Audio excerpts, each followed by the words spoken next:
Welcome back to the Mediocre Modeler Show, my fellow modeling and tabletop gaming enthusiasts. We've got another out-of-box review for you today, and that is going to be the Trenchworx Marder III M. Of course, 28mm, 156 scale. This was not actually an Adepticon purchase. I bought this from them a couple of, maybe about a month or two ago. I think it'll probably be around 2 or 3 months by the time this video comes out. I also did purchase the separate crew set for the Marder III, so you will see that in here as well. So, without any further ado, let's sit on down to the bench and see what comes in the box. Starting out, as always, we have our excellent Trenchworx packaging, our nice sturdy cardboard box with our nice label on the front telling us what we got here. So, of course, the Marder III M, based off the, I always want to say it's the Panzer 38T chassis. So we'll just go with that. It's either the Panzer II or the Panzer 38T chassis. But I for some reason, I like the look of this chassis, especially the road wheel setup, the drive sprocket, and the tracks. So naturally I had to get a Marder III. So as usual, nice amount of bubble wrap. I don't think this one actually came with instructions. I'm guessing we probably won't need them. So first thing we'll take a look at, which I haven't actually opened yet, I apologize for the glare, is the crew, two-man crew set for the Marder III. So we've got our loader here, holding the next round for our anti-tank gun, as well as our commander back here ready to give the command to fire. Again, 3D printed, very well done, as is the case with all Trenchworx stuff. So very good piece right there. So, as always, this is somewhat typical, we've got this nice one-piece resin main hull. As always, they take care of the bulk of the casting stuff for you. A few minor little bits of mold slippage here, nothing too difficult to deal with. Little key spots for our track pieces. Some spots for either some tow hooks or something. We've got, see, our fighting compartment here with loads of spaces for ammunition and a few shells modeled in there as well. And then of course we have our two track units. There's a little bit of flash in here, as you can see, but not difficult in the least to get that cleaned up. It's almost kind of therapeutic to do that. I love how they've built the sag into the tracks. And again, you can see here's that little spot that's going to key in. It's not necessarily side specific, so you could actually put these on backwards if you wanted to, for whatever reason, but you want all of this gear and the covers to go at the front. So you want your drive sprocket at the front and your return idler at the rear. So keys in just like that.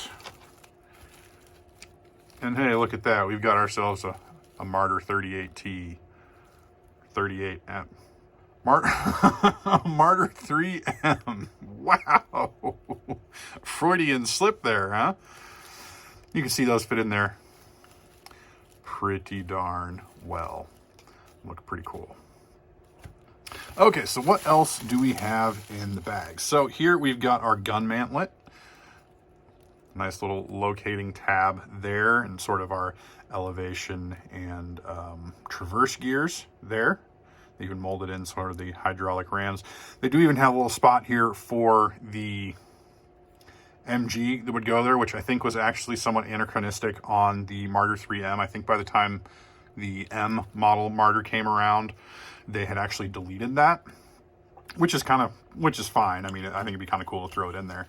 From what I recall, trying to fit a white metal Warlord Games MG, it didn't quite fit right. But you can see here, that kind of slots in right there, moves. You could very easily magnetize that, so you can make it somewhat posable. But being Trenchworx again, we have a 3D printed replacement for that. And it does have a little bit more finer detailed elevation and traverse gear, but all the other, details are the same. We do have the tow hooks there for the front and rear, and there is actually the bar that goes across the top. You can see it slots in there, and there is also a 3D printed piece. Because, again, included in a little Ziploc baggie. Just move this box here on out of the way. We have a number of other pieces. And again, some of these are replacements for the 3D printed pieces. So again, we have this bar here, or I should say the 3D printed pieces are replacements for these if you so choose to use that. So we've got that bar as well as our 4 tow hooks. So this would go up, yeah, it would go up there like that. Like so. Yeah. Just like that. You get the idea. And of course we have this rear plate that's actually the crew access hatch, which you can model open like this, I believe, or closed. I need to research just which way that's supposed to be oriented. And then again, this is not from a Warlord. This is actually from, I believe my KFZ 250 kit, the MG34. As I go dropping parts on the floor,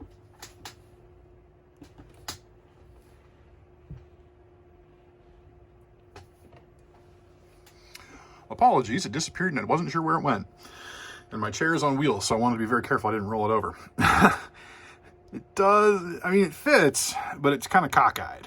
I mean, you can see it kind of shoots off to the side like that. But again, I mean, I think it'd be kind of cool to have it in there, but if I can't get it to point, you know, relatively straight, but I'll do a little bit more research. Again, the Marder III M didn't necessarily have this, so I may or may not continue along that route.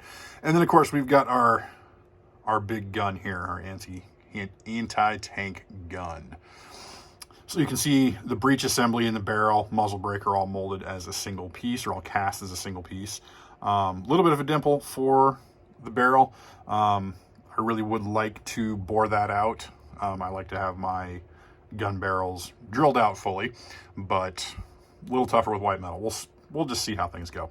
But that just slips right on through there, and then you've got these 2 pegs here that actually sit into the slots there. So you do have some posability. You got a little bit of a travel stop right down there on the bottom, keep it from depressing too far. Of course, being an anti-tank gun, you're not looking for extreme elevation.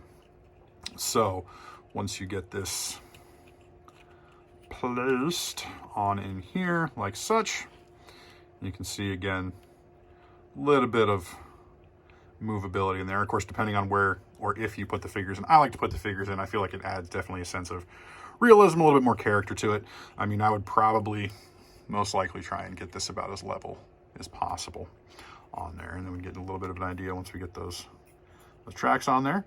There is our Marder III M and accoutrement from Trenchworx. By now, you're all probably well aware of my affinity for Trenchworx kits. I understand maybe they're not the cheapest out there on the market, but I think they're very well done.